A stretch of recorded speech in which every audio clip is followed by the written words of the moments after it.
மணிக்கு ஆரம்பமாகிறது. ஜெபம் மகேந்திரன், துதி ஆராதனை பாஸ்டர் வானர், துதி ஆராதனை பாடல் சிஸ்டர் கிரேஸ் காப்ரோண்டாரியோ, ஜெபம் சிஸ்டர் டோலி, இலங்கை இஸ்ரேல் யுத்த பூமிக்காக ஜெபிக்கிறார் சிஸ்டர் ஜெரன் ஸ்ரீலங்கா. தேவ செய்தியை கொண்டு வருகிறார் லண்டன்ல இருந்து பாஸ்டர் ஆண்டனி ஆப்ரஹாம், பிரைம் மினிஸ்ட்ரிஸ்ல இருந்து கொண்டு வருகிறார். நிறைவு ஜெபம் 8 மணிக்கு ஆரம்பமாகி 9:30 மணிக்கு முடிந்து 1.5 மணி தியாலம் சங்கம வானொலியின் அபிஷேக ஆராதனை உபாசனை நடைபெறும். தயவு செய்து கலந்து கொண்டு தேவனுடைய நாமத்தை மயப்படுத்த. காரணம், இந்த உலகம் முழுக்க கேட்க போகிறார்கள். இந்த நிகழ்ச்சி 1988 பேர் கேட்கிறார்கள் இந்த நிகழ்ச்சியை மாத்திரம். எனவே தயவு செய்து இந்த நிகழ்ச்சியில் பங்கு பெறுவர்கள் தவறாமல் 5 நிமிடத்துக்கு முன்கா இல்லை நெட்டிலே நிற்கும்போது தாழ்மொழி போட்டுக்கொள்கிறேன். சிஸ்டர் டோலி. நன்றி நன்றி. ஆமேன் ஆமேன். பதிவு செய்ய சிஸ்டர் ரூபி அவர்கள் பதிவு செய்யப்பட்ட செய்தியை கேட்டோம்.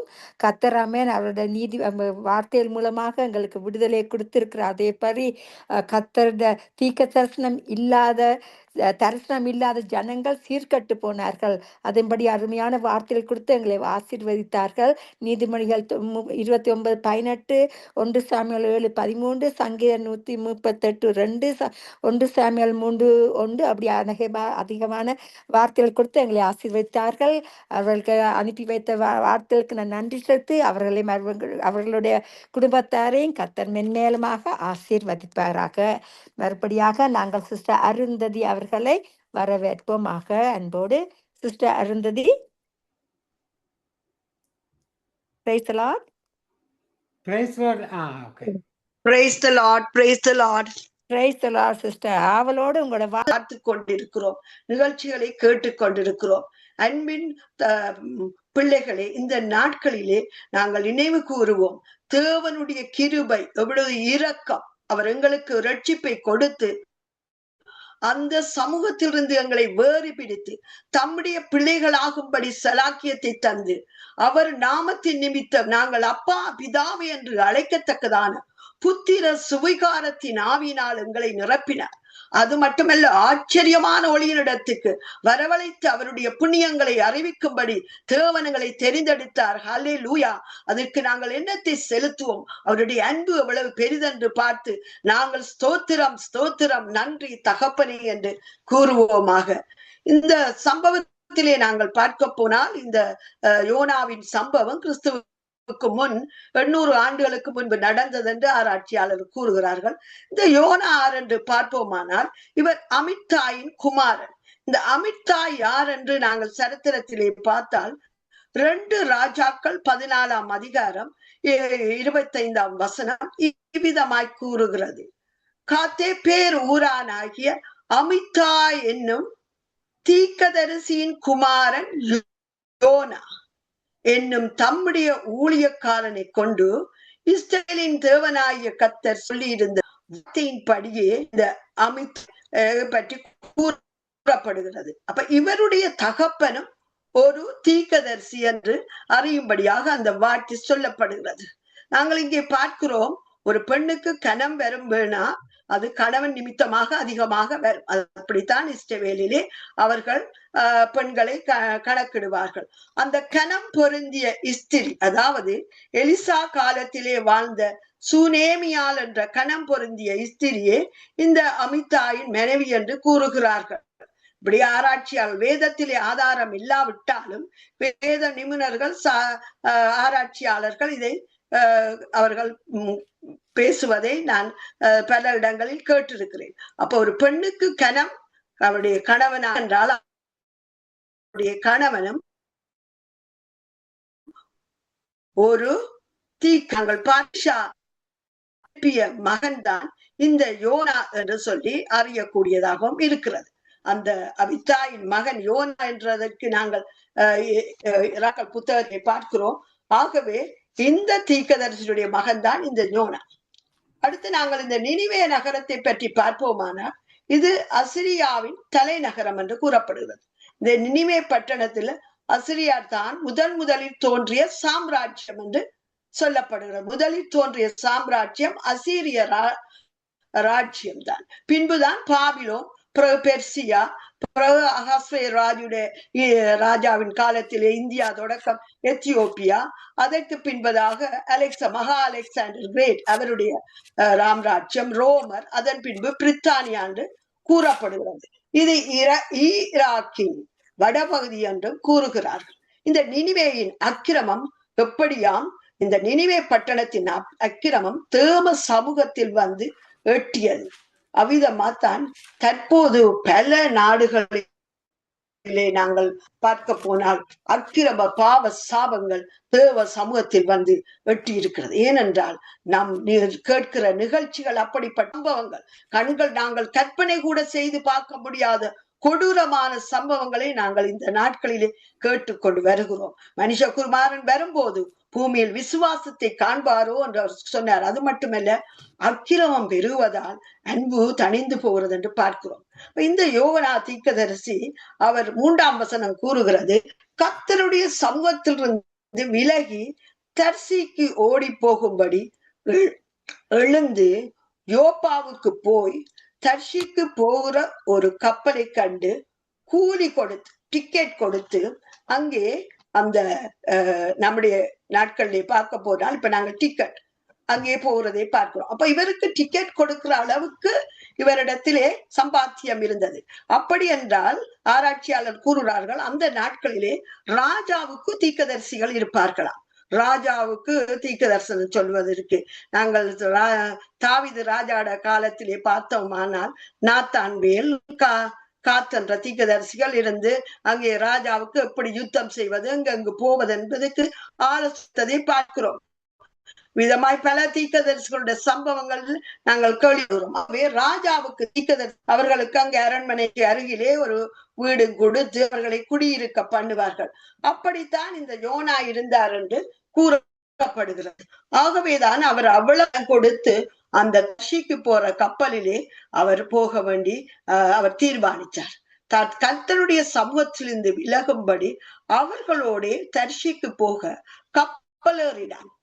காரியம் என்ன? தேவ சமூகத்திலிருந்து விலகி ஓடுவது.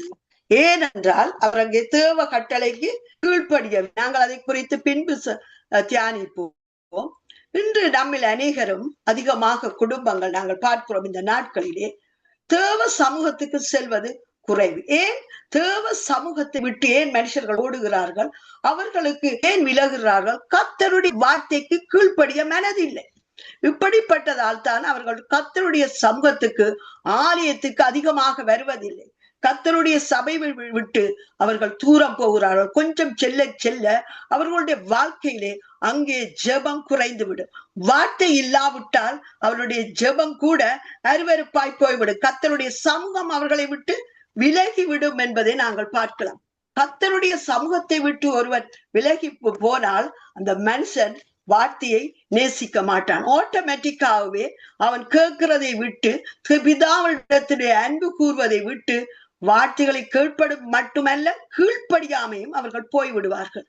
இவ்விதமாய்த்தான் தேவ சமூகத்தை விட்டு போகிற நிலைமை இருக்கும். எத்தனையோ குடும்பங்கள் பின்வாங்கி போயிருப்பது எவ்வளவு துக்கமான காரியம் என்று பார்க்கிறோம்.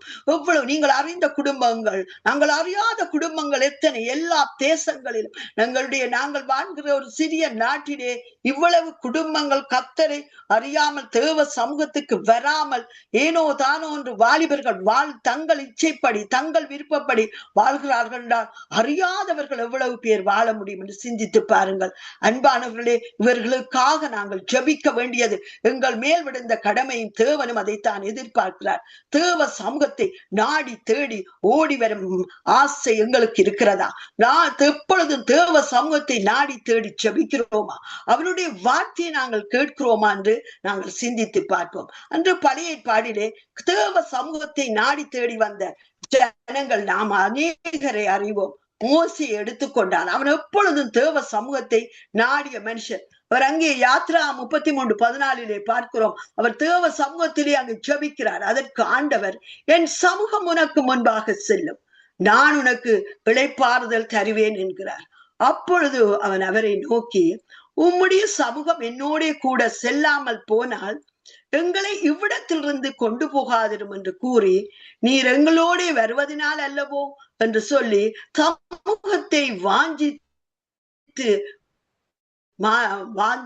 ஜெபிக்கிறான். அவருடைய சமூகத்தை கேட்கிறான். ஆண்டவரே, நீர் வந்தாத்தான் நாங்கள் இந்த இடத்தை விட்டு போவோம், நீர் வந்தாத்தான் நாங்கள் விசேஷமானவர்கள் என்று கண்டுகொள்ள முடியும் என்று அங்கே ஜெபிக்கிறான். அதன் நிமித்தமாக அவன் கச்சபாய் முகமுகமாய் சந்தித்த ஒரு தீர்க்கதரிசி என்று பார்க்கிறோம்.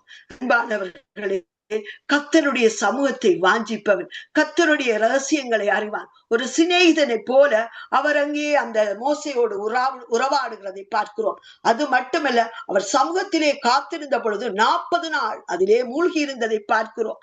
அவர் சமூகத்திலே காத்திருந்த போது அத்தனை ஜனங்களுடைய பிரச்சனைகளையும் அவர் தீர்க்கக்கூடியதாய் இருந்தது. அவர் கர்த்தருடைய சமூகத்தை வாஞ்சித்தபடியினால் அங்கே தண்ணீரை மதுரமாய் மாற்ற முடிந்தது. கசப்பான தண்ணீரை மதுரமாய் மாற்ற முடிந்தது. இன்னும் எத்தனையோ கண்மலையை பிளந்து நீரூற்றை உருவாக்க முடிந்தது. இவ்விதமான அற்புத காரியங்களை செய்வது தேவனுடைய சமூகத்தில் அவர் காத்திருந்ததினால் என்பதை நாமல் அறிந்து கொள்ளக்கூடியதா இருக்கிறது. அது மட்டுமல்ல, இன்னொருவரை பார்த்தால் தாவீது ராஜா, அவரும் கர்த்தருடைய சமூகத்தை வாஞ்சிக்கிற மனிதன். அங்கே உடன்படிக்கை பெட்டியை எடுத்துக்கொண்டு வருகிற வேளையிலே அங்கே பாடி ஆடி சந்தோஷமாய் அவர் அங்கே சொல்லுகிறார், உம்முடைய சமூகத்தில் பரிபூரண ஆனந்தம் உண்டு என்கிறார். அவர் வல்லமையை பற்றி சொல்லும் போது அவர் சொல்லுகிறார், உம்முடைய சமூகத்திலே சத்துருக்கள் சிதறுண்டு போவார்கள். கர்த்தருடைய சமூகம் இறங்கினால் போதும், ஹல்லேலூயா, எங்களுக்கு எதிராக வருகிற சத்துரு சிதறுண்டு ஓடி போவான். எங்களுக்கு எதிராக உங்களுடைய வாழ்க்கையிலே துக்கத்தையும் பிரச்சனைகளையும் வேதனைகளையும் வியாதிகளையும் கொண்டு வருகிற சத்து சிதறடிக்கப்பட்டு போவான். அன்பானவர்களே, அவ்விதமாய் கர்த்தருடைய சமூகத்திலே நாமல் நிலைத்திருக்கும் பொழுது, கர்த்தருடைய சமூகத்திலே வாஞ்சிக்கும் பொழுது, அங்கே கர்த்தருடைய சமூகத்திலிருந்து ஜீவ ஊற்று புறப்பட்டு உங்களுடைய சமூகத்திலே மகிழ்ச்சி உண்டாகும். உங்களுடைய உள்ளத்திலே உங்களுடைய வாழ்க்கையிலே மகிழ்ச்சி உண்டாகும். அங்கே 1 நாளாகமம் 16:27 வசனத்தை பார்ப்போமானால், மகிமையும் கனமும் அவர் சமூகத்தில் இருக்கிறது. என்னவா? மகிமையும் கனமும் வல்லமையும் மகிழ்ச்சியும் அவர் ஸ்தலத்தில் இருக்கிறது என்று சொல்லி அங்கே சங்கீதக்காரன் பாடி ஆடி மகிழ்வதை பார்க்கிறான். அது மட்டுமல்ல, சங்கீதத்திலே கர்த்தருடைய சமூகத்திலே நித்தமும் தேடுங்கள். 105 சங்கீதம் 4 வசனம் இவ்விதமாய் கூறுகிறது, கர்த்தருடைய சமூகத்தை நித்தமும் தேடுங்கள். இன்று நிகழ்ச்சியை கேட்கிற அன்பு தங்கியே தம்பியே, சகோதர சகோதரிகளே, தாய்மார்களே, தகப்பன்மார்களே, நாம் எவ்விதமாக தாவீதை போல மோசேயை போல கர்த்தருடைய சமூகத்தை வாஞ்சிக்க முடியும்? கர்த்தரை போல் நேசிக்க முடியும்? அவர்களை போல் நாங்கள் கர்த்தரை நேசித்து அவருடைய சமூகத்தில் வாஞ்சிக்கிறவர்களுக்கு இன்றைக்கு நான் உங்களுக்கு கூற முடியும், இந்த மனநிலை பாதிக்கிற அந்த பிரச்சனையே வராது. ஏனென்றால் கர்த்தருடைய சமூகம் எங்களுடைய மனதிலே தேவ சமாதானத்தை சந்தோஷத்தை கொடுக்க முடியும் என்று நிச்சயமாக இந்த வார்த்தை கூடாக நாங்கள் கண்டு கொள்ள முடியலாம். அவ்விதமாய் அந்த கர்த்தருடைய சமூகத்தை நேசித்த மக்களை போல் நாமளும் வாழ்கிறோமா என்று சற்று சிந்தித்து ஆராய்ந்து பார்ப்போம். அடுத்ததாக நாங்கள் இந்த சரித்திரத்தை பார்க்கும் போது, யோனாவுடைய சரித்திரத்திலே 6 வசனத்திலே அங்கே அவர்கள் வந்து கேட்கிறார்கள், நீ நித்திரை பண்ணுகிறது என்ன என்று சொல்லி அவரை குறித்து அது மட்டுமல்ல, நாங்கள் இங்கே பார்க்கலாம். அதுக்கு முன்பதாக அங்கே கர்த்தர் சமுத்திரத்தின் மேல் இவர் போகும் போது பெருங்காற்றை வரவிட்டார். அதனால் கடலிலே கப்பல் உடையும் என்று நினைக்கத்தக்கதாக பெரிய கொந்தளிப்பு உண்டாயிற்று. அன்பார்களே, அந்த காட்சியை சற்று உங்கள் மனதிலே சிந்தித்து பாருங்கள், எண்ணி பாருங்கள், கற்பனை பண்ணி பாருங்கள். தேவ சமூகத்தை விட்டு ஒருவன் ஓடி போனால், விலகி போனால், அவர் தனக்கு மட்டும் பிரச்சனை இல்லை, கூட இருக்கிறவர்களுக்கும் பிரச்சனை கொடுக்கிறவராய் மாறிவிடுவார். பாருங்க, அவராலே அங்கே கொந்தளிப்பு, அவர்களால் அடக்க முடியாது, தத்தளிக்கிறார்கள். எல்லாரும் விழுந்து எழும்பி அங்கே சாமான்களை எல்லாம் போடுகிறார்கள், சரக்கு சாமான்களை இறக்கிறார்கள். இவ்விதமாய் தான் குடும்பத்தில் ஒருவர், ஒரு கணவன் அல்லது ஒரு மனைவி அல்லது ஒரு மகள் மகனோ தேவ சமூகத்துக்கு வராதபடி தன் மனம் போன போக்கிலே நடந்து கர்த்தருக்கு விரோதமாக பாவ வாழ்க்கை விரோதமான காரியங்களிலே ஈடுபடும் பொழுது அந்த நபராலே குடும்பத்திலே குழப்பங்கள் ஏற்படுகிறதை பார்க்கிறோம். அந்த நபராலே குடும்பத்தின் தேவ சமாதானம் மற்று போய்விடுகிறதை பார்க்கிறோம். குழப்பங்கள் உருவாதால் பிரிவுகள் நடைபெறுவதை பார்க்கிறோம். இது ஒரு சாத்தானுடைய தந்திரம். தேவ சமூக ஆராதனை ஆலயத்துக்கு மிக முக்கியம் கொடுக்காத இல்லாதபடி வாழுகிற மக்களுடைய வாழ்க்கையிலே அவர்கள் அல்லல்பட்டு அங்கும் இங்கும் காற்றுக்கு அலைபடிக்கிற அலைகளைப் போல சிதறித்து ஆண்டவரை திரிவதை பார்த்து மிகவும் ஆண்டவர் வேதனைப்படுவார். அன்பானவர்களே, அவருடைய வல்லமையில் மகிழ்ச்சி உண்டு என்பதை நாங்கள் மறந்துடக்கூடாது. அவருடைய சமூகத்திலே பெலன் உண்டு. அவருடைய சமூகம் எங்களுக்கு சந்தோஷத்தை கொடுக்கும், ஆறுதலை கொடுக்கும். அன்பானவர்களே, இப்படிப்பட்டவர்களுக்காக நாங்கள் தொடர்ந்து போராடி ஜெபிப்போம். எங்களுடைய குடும்பத்திலே எங்களுடைய இனத்தவர்கள், எங்கள் உறவினர்கள் யார் கர்த்தருக்கு தன்னுடைய வாழ்க்கையை முற்றுமாய் ஒப்பு கொடுக்கவில்லையோ, யார் கர்த்தருடைய வாழ்க்கைக்கு கீழ்ப்படிவில்லையோ, அவர்களை கர்த்தருடைய சமூகத்திலே நாங்கள் கொண்டு வருவோம். அன்பானவர்களே, அவர்களுக்காய் நாங்கள் மன்றாடுவோம். ஆண்டவரே, அவர்களுடைய ஜீவியத்திலே நீர் வெளிப்படும், அவருடைய ஜீவியத்திலே நீர் பேசும் என்று சொல்லி நாங்கள் கர்த்தருடைய சமூகத்தை விட்டு தூரம் போகிற அந்த மகளுக்காக, அந்த ஆத்மாவுக்காக நாங்கள் மன்றாட வேண்டியது அவசியமாயிருக்கிறது. அடுத்ததாக நாங்கள் பார்ப்போமானால், அங்கே அந்த தேவனை அறியாத அந்த புறஜாதி மக்கள் 5ஆம் வசனத்திலே ஆளுமி அந்த ஊழியக்காரர் எல்லோரும், அங்கே அந்த கப்பலிலே வேலை செய்கிறவர் எல்லோரும் அவன் தன் தன் தேவனை நோக்கி வேண்டுதல் செய்தார்கள். பாருங்கள், அவர்கள் தேவனை அறியாத ஜனங்கள், அவர்கள் தன் தன் தேவனை நோக்கி என்ன தெய்வத்தை வணங்கினார்களோ வேண்டுதல் செய்தார்கள். ஆனால் அங்கே பார்த்தால் நம்முடைய யோனா தீர்க்கதரிசி என்ன செய்கிறார்? தீர்க்கதரிசி தான். ஆனால் கப்பலின் கீழ்த்தட்டிலே இறங்கி போய் படுத்துக்கொண்டு அயர்ந்த நித்திரை பண்ணுகிறார்.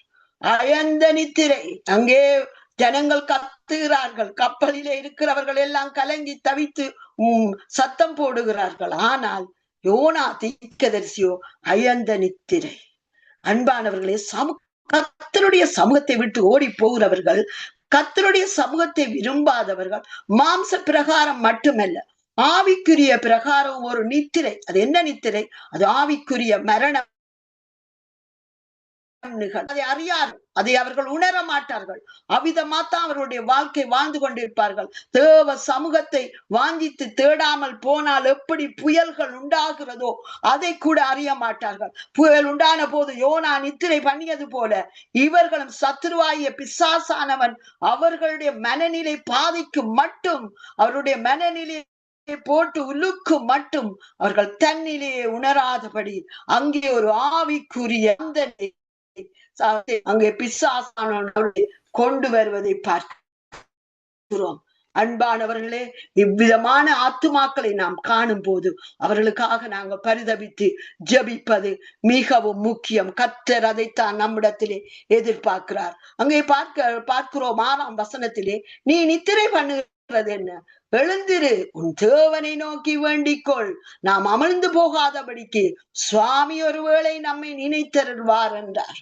இவ்விதமாகத்தான் நாங்கள் அநேகர் கர்த்தரை அறிந்த ஜனங்களாகிய நாங்கள், தேவனை தேடுகிற நாங்கள் அவர்களை தட்டி எழுப்ப வேண்டும். கர்த்தருடைய வார்த்தையினார் எழும்பு எழும்பு, சீயோனை உன் வல்லமையை தரித்துக்கொள். பின்வாங்கி போன ஜனங்களை பார்த்து, தேவன் உங்கள் மேல் அன்பாயிருக்கிறார், தேவன் உங்களை நேசிக்கிறார். கெட்ட குமாரன் திரும்பி வந்தது போல அந்த தகப்பன் எவ்விதமாய் வாஞ்சியோடு நிற்கிறாரோ அவனமாய் தேவன் உங்கள் மேல் மனதுர்க்கமாய் இருக்கிறார் என்று சொல்லி அவர்களிடத்திலே சொல்ல வேண்டும். ஜெபியுங்கள், கர்த்தரை தேடுங்கள், நாமல் அமிழ்ந்து போகாதபடி சுவாமி ஒருவேளை நம்மை நினைத்தருள்வார் என்று அந்த ஆபத்து வேளையிலே அவர்களுக்கு தேவனை தேடும்படி, தேவனை நினைக்கும்படி, தேவனுடைய வார்த்தையை வாசிக்கும்படி, அன்பானவர்களே, தேவனுடைய சமூகத்துக்கு போகும்படியாக, தேவனுடைய சமூகத்திலே அவர்கள் திரும்பி வரும்படியாக அவர்களுக்கு ஆலோசனைகளை கொடுத்து, ஜெபத்தை கொடுத்து நாங்கள் அவர்களை தாங்க வேண்டியது மிகவும் நிச்சயம். நிச்சயமே அதைத்தான் கர்த்தர் நம்மிடத்தில் எதிர்பார்க்கிறார். இன்று ரட்சிக்கப்பட்டேன், பரிசுத்த ஆவியை பெற்றுக்கொண்டேன், நான் ஆலயத்துக்கு போகிறேன் என்று மட்டும் வாழாமல், எங்களை விட்டு தூரமாய் போயிருக்கிற இந்த வாலிபர்கள், எங்கள் கர்த்தரை விட்டு தூரமாய் போயிருக்கிற இந்த வாலிப சகோதரிகள், மகன்மார்களுக்காக நாங்கள் பாரப்பட்டு ஜெபிக்க வேண்டியது தேவ சித்தமாயிருக்கிறது. அன்பானவர்களே, நாங்கள் கிறிஸ்தவர்கள் என்று சொல்லுகிற நாங்கள், தேவ அன்புள்ள தேவன் அன்பாகவே இருக்கிறார். மனம் திரும்பி வருகிற பாவியின் நிமித்தம் பரலோகத்திலே சந்தோஷம் உண்டாகும் என்று அவருடைய வார்த்தை சொல்லுகிறபடி, ஒரு பாவி, ஒரு குடும்பத்தில் இருக்கிற ஒரு உறவானவன், ஒரு குடும்பத்தில் இருக்கிற ஒரு மகன் மனம் திரும்பி வரும் பொழுது எவ்வளவு சந்தோஷம் உண்டாகும் என்று கற்பனை செய்து பாருங்கள். இந்த நாளிலே அவ்வண்ணமாய் நாம் ஜெபிப்போமாக. அங்கே பார்க்கிறோம், தொடர்ந்து அந்த சம்பவத்தை பார்ப்போமானால், அவர்கள் சீட்டு போட்டு பார்க்கிறார்கள். சீட்டு யோனாவுக்கு விழுந்தது. அப்பொழுது அவர்கள் அவனை விசாரிக்கிறார்கள். இப்பொழுதுதான் இவன் நீ யார், எங்கிருந்து வருகிறாய், எப்படிப்பட்டவன், என்ன அங்கே பரலோகதேவனாகிய கர்த்தரிடத்திலே பயபக்தி உள்ளவன் என்றான். அப்ப இவர்களுக்கு மிகவும் பயம் உண்டாயிட்டேன். இவன் சொல்றான், நான் கர்த்தரை தேடுற மனுஷன், அடே இந்த மனுஷன் நம்மள கப்பல்ல வந்ததால இவ்வளவு பெரிய பயங்கரமான புயலா என்று அவர்கள் பயந்து, நீ ஏன் இதை செய்தாய் என்று சொல்லி அவர்கள் கேட்கிறார்கள். கர்த்தருடைய வழியை விட்டு நான் சமூகத்தை விட்டு ஓடி போகிற மகன் என்று சொல்லிட்டான், உண்மையை சொல்லிட்டான். ஆகவே இந்த அவர்கள் சொல்ல கேட்கிற வேளையில் அவன் சொல்றான், தன்னை இந்த கடலிலே போட்டு விடும்படி கூறினான். யோசித்து பாருங்கள், தானே பாய்ந்திருக்கலாம், ஆனால் அவர்கள்ட்ட சொல்றார் போட்டு விடுங்கள் என்று. இப்படித்தான் நாம் அநேகர் நம்முடைய காரியங்களை மற்றவர்களை கொண்டு சாதிக்கிற ஜனங்களாக இருக்கிறோம். அங்கே பாருங்கள், அவர்கள் கடலிலே அவர்களை போட்டு வலித்து, அவர்கள் அவனுடைய சொல்லை கேட்காமல் தண்டு வலித்து பார்த்தார்கள், ஆனாலும் கூடாமல் போயிட்டு. ஆகவே அவர்கள் என்ன செய்கிறார்கள், இந்த மனுஷனுடைய ஜீவனின் நிமித்தம் எங்களை அழித்து போடாதீரும், தேவரீர் கர்த்தர் உமக்கு சித்தமாய் இருக்கிறபடி செய்கிறீர் என்று சொல்லி யோனாவை எடுத்து கடலில் போடுகிறார்கள். அன்பானவர்களே, சிந்தித்து பாருங்கள், இந்த யோனாவுடைய சம்பவத்திலே அவர்கள் அந்த அறியாத புறஜாதியார் அங்கே இவன் சொன்னது நிமித்தம் அந்த வார்த்தையை கேட்டு, இவன் தீர்க்கதரிசி, தேவனுடைய ஊழியக்காரன், தேவனுடைய சித்தத்தை விட்டு வழிமாறி வருகிறான். ஆகவே கர்த்தர் இப்படி பயங்கரமான புயலை தங்கள் கப்பல் உடையத்தக்கதாக, தங்களுடைய ஜீவன் அழியத்தக்கதான ஒரு பெரிய போராட்டம் நடக்கிறது என்றதை அவர்கள் ஆவியிலே உணர்ந்தார்கள். உடனே என்ன செய்கிறார், தேவரீர் கர்த்தர் உமக்கு சித்தமாய் இருக்கிறபடி செய்கிறீர் என்று சொல்லி அவர்கள் என்ன செய்கிறார்கள், பயந்து கடைசியா யோனாவை எடுத்து சமுத்திரத்திலே போட்டார்கள். அப்பொழுது பார்க்கிறார்கள், சமுத்திரம் மும்முரத்தை விட்டு அமர்ந்தது. சமுத்திரம் அலைபடுகிற, காற்றடிக்கிற, கப்பல் எல்லாம் அமர்ந்தது. நாங்கள் அந்த சின்ன கார்ட்டூன், மெயினோ அந்த கார்ட்டூன்ல பார்த்தோம்டா வடிவாக அமைதியாக அதை காட்டுறார்கள், நன்றாய் இருக்கிறது.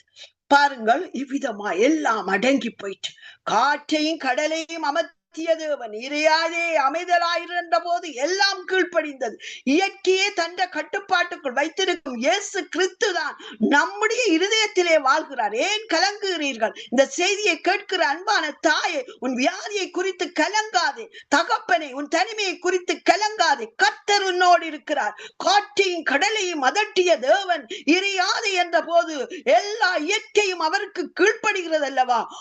அவ்வளவு வல்லமையுடைய தேவன் உலகத்தில் இருப்பவனையும் விட உங்களில் இருப்பவர் மகா பெரியவர் என்று சொன்னபடி உங்கள் இருதயத்துக்குள் வாழ்கிற கர்த்தருக்கு மகிமை செலுத்துங்கள். ஹல்லேலூயா, ஆமென், ஆமென். அவர் அற்புதம் செய்கிற தேவன், அவர் அதிசயமானவர். அங்கே பார்க்கிறோம், மும்முரம் அடங்கி போயிட்டு, எல்லாம் அடங்கி போயிட்டு அவர்கள் மிகவும் பயந்து என்ன செய்கிறார்கள், அலியிட்டு கர்த்தருக்கு பொருத்தனை பண்ணி ஜெபிக்கிறார்கள். புறஜாதி ஜனங்கள் அங்கே பாருங்கள், அவர்கள் கர்த்தருடைய மகிமையை, இயற்கையான நடக்கிற சம்பவத்தை பார்த்து அறியாத ஜனங்களே அன்றைக்கு மண்டியிட்டு பணிந்து பலியிட்டு பொருத்தனை பண்ணினதை பார்க்கிறோம். அங்கே பாருங்கள், தேவன் ஒவ்வொன்றையும் பாருங்கள், இயற்கை கூட கீழ்ப்படுகிறது. இப்பொழுது யோனாவை விழுங்கும்படி தேவன் அவருக்கு மீனுக்கு கட்டளையிடுகிறார். அவர் தானே படைப்பின் சர்வ வல்லவர். அவருடைய சொல்லினால் உருவாக்கப்பட்ட மீன் அல்லவோ அந்த மீன் கீழ்ப்படிந்தது. பாருங்கோ, யோனா ராப்பகல் 3 நாள் அங்கே இருந்தான். எப்படி இயேசு கிறிஸ்து ராப்பகல் அங்கே இருந்தாரோ அவனமாய் யோனா இருப்பதை அங்கே இயேசு கிறிஸ்து புதிய ஏற்பாடிலே ஒப்பிட்டு சொல்லுகிறதை பார்க்கிறோம். இந்த வேளையில தான், இப்பொழுதுதான் இவருக்கு மனம் திரும்புதலும் அங்கே தேவனை குறித்த ஒரு காரியம் ஞாபகம் வருகிறது. தற்போது 2ஆம் அதிகாரத்திலே 1ஆம் வசனத்தை பார்ப்போமானால், கர்த்தரை நோக்கி விண்ணப்பம் பண்ணி, கர்த்தாவே, நீர் என் பிராணனை அழிவுக்கு தப்பிவித்தீர், ஆனாலும் என் ஆத்துமா என்னில் தொய்ந்து போகையில் கர்த்தரை நினைத்தேன் என்றும், என் விண்ணப்பம் உமது பரிசுத்த ஆலயத்தில் உம்மிடத்தில் வந்து சேர்ந்தது என்று சொல்லி அங்கே அவன் ஜெபிக்கிறதை பார்க்கிறோம். அது மட்டுமல்ல, அவர் அங்கே பார்க்கிறோம் 8ஆம் வசனத்திலே, பொய்யான மாயை பற்றி கொள்ளுகிறவர்கள் தங்களுக்கு வரும் கிருபையை போக்கடிக்கிறார்கள். நானோவெனில் துதியின் சத்தத்தோட உமக்கு பலியிடுவேன். நான் பண்ணின பொருத்தனையை செலுத்துவேன், ரட்சிப்பு கர்த்தருடையது என்றான். பாருங்க, இப்ப என்ன சொல்றது, எல்லாம் தலைக்கு மேல வெள்ளம் வந்துட்டு இப்பதான் யோனா அங்கே உணர்ந்து ஜெபிக்கிறான், உண்மையான ஜெபம் செய்கிறான். அங்கே பார்க்கிறோம், அவர் சொல்லுகிறார், தங்களுக்கு வரும் கிருபையை போக்கடிக்கிறார்கள். இந்த உலகத்தில் உள்ள ஜனங்களை எடுத்துக் கொள்வோமானால் பொய்யான மாயையை பின்பற்றி இன்றைக்கு மாயை கண்களினாலே காண்கிற காட்சிகள் கனடா தேசத்தில் மட்டுமல்ல உலகம் எங்கும் பார்க்கிறோம். ஜனங்கள் கண்ணினால் காண்கிறவற்றைத்தான் நம்புவார்கள், தங்களுக்கு வரும் கிருபையை போக்கடிக்கிறார்கள். அவர்கள் அந்த சிற்றின்பங்களை நம்பி அந்த சிற்றின்ப காரியங்களிலே தங்களுடைய இருதயத்தை பறிகொடுத்து வரும் அவர்களுக்கு தேவன் வைத்திருக்கிற கிருபையை போக்கடிக்கிற ஜனங்களாக இருக்கிறார்கள். அவர்களுக்காக நாங்கள் ஜெபிக்க வேண்டும். உலக மாயை பற்றி கொண்டிருக்கிறவர்களுக்காக நாங்கள் அனிதினமும் மன்றாட வேண்டும். அன்பானவர்களே, தங்களுக்கு வரும் அவர்கள் அவர்களுக்காக மன்றாட வேண்டும். அப்பொழுது யோனா சொல்லுகிறார், நானோ வனியில் துதியின் சத்தத்தோடு உமக்கு பலியிடுவேன், நான் பண்ணின பொருத்தனையை செலுத்துவேன், ரட்சிப்பு கர்த்தருடையது.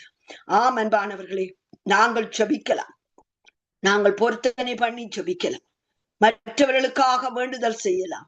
ஒன்றுக்கும் கவலைப்படாமல் எல்லாவற்றையும் குறித்து ஸ்தோத்திரத்தோடு கூடிய ஜெபத்தினாலும் வேண்டுதலினாலும் தெரியப்படுத்துங்கள் என்று தேவன் சொன்னாரே, அவ்விதமாக நாங்கள் ஜெபிக்கலாம். ஆண்டவர் நாங்கள் ஜெபிக்கும் போது கர்த்தர் என்ன செய்கிறார்? அவர் ரட்சிப்பை கொடுக்கிறார். ரட்சிப்பு கர்த்தருடையது. அப்பல்லோ நீர் பாய்ச்சலாம், ஆறும் தண்ணி ஊத்தலாம், பவுல் நீர் பாய்ச்சலாம், தண்ணி ஊத்தலாம், விளையச் செய்கிறவர் தேவன். அவ்வளமாய் தேவன் அங்கே விளைய செய்கிற தேவனாகிய அவர் ரட்சிப்பை கொடுப்பது அதிக நிச்சயம். அதைத்தான் அந்த மீனின் வயிற்றிலிருந்து யோனா அங்கே கூறுகிறான். பின்பு என்ன செய்கிறார்? தேவன் மீனுக்கு கட்டளை இடுகிறார், அது அங்கே கரையிலே கக்கி விட்டது.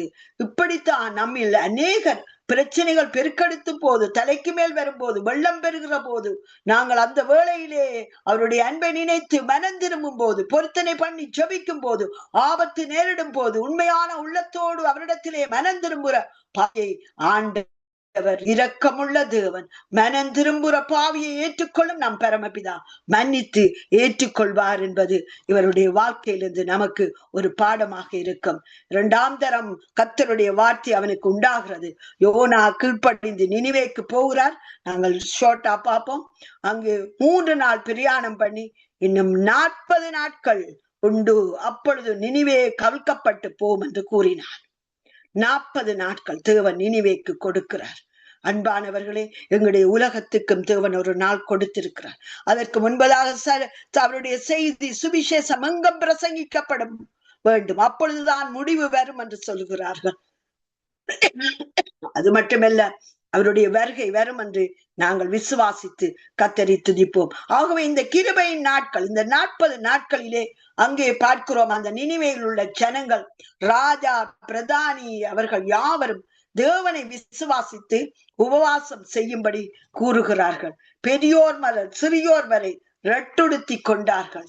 அது மட்டுமல்ல, அங்கே பார்க்கிறோம், மனுஷர், மிருகம், ஆடு, மாடு ஒன்றும் ருசி பாராதிருக்கவும், மேயவும், தண்ணீர் குடியாமல் இருக்கவும், தேவனை நோக்கி உரத்த சத்தமிட்டு அவர்கள் கூப்பிடவும், அவர் அங்கே பொல்லாத வழிகளை விட்டு தம் கையில் உள்ள கொடுமையையும் விட்டு திரும்பினார்கள் என்று பார்க்கிறோம். இதுதான் மனமாற்றம். நாங்கள் பார்க்கிறோம் இல்லையா?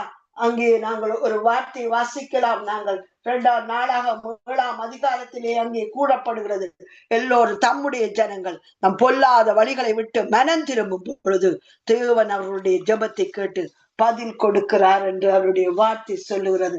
அன்பானவர்களை, இவ்விதமாக ஜனங்கள் மனம் திரும்பும் போது, கர்த்தருடைய வார்த்தைக்கு கீழ்ப்படியும் போது தேவன் அங்கே மனம் திரும்புகிறார். தேவன் அவர்களை நோக்கி பார்க்கிறார்.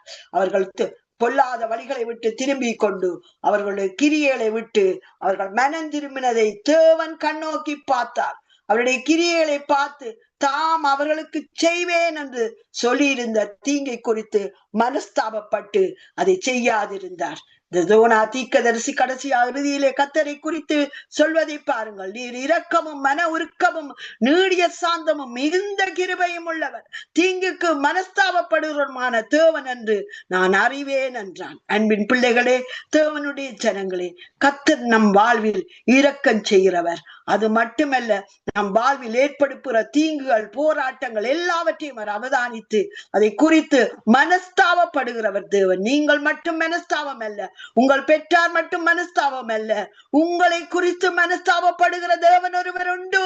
நீங்கள் மனம் திரும்பும் பொழுது, அவரிடத்திலே அறிக்கையிட்டு பொல்லாத வழிகளை விட்டு மனம் திரும்பும் பொழுது, உங்களை தாழ்த்தும் பொழுது தேவன் அங்கே இறங்கி வருகிறார். தாழ்மை உள்ளவருக்கு கிருபை அளிக்கிற தேவன். அன்று நினிவேக்கு இறங்கின தேவன் நம்மை மறக்க மாட்டார். அன்பானவர்களே, அவருடைய அன்பு மாறாதது.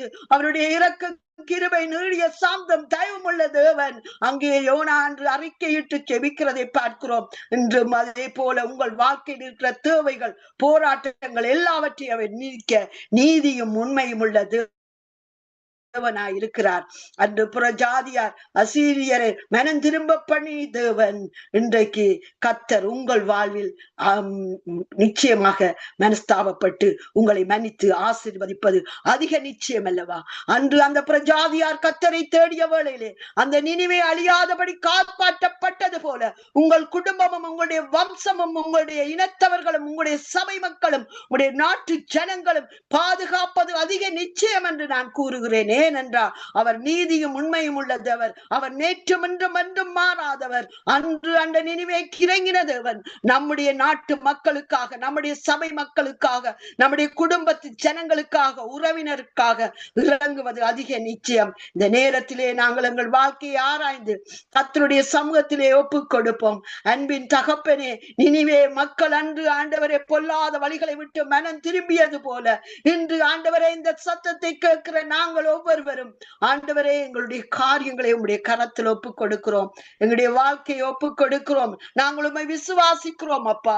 நீர் மெய்யான தேவன், நீர் எங்கள் பாவங்களுக்காக மரித்து உயிர்த்தெழுந்த கர்த்தர் என்று நாங்கள் விசுவாசித்து அறிக்கை பண்ணுகிறோம் என்று ஒப்புக் கொடுப்போம்.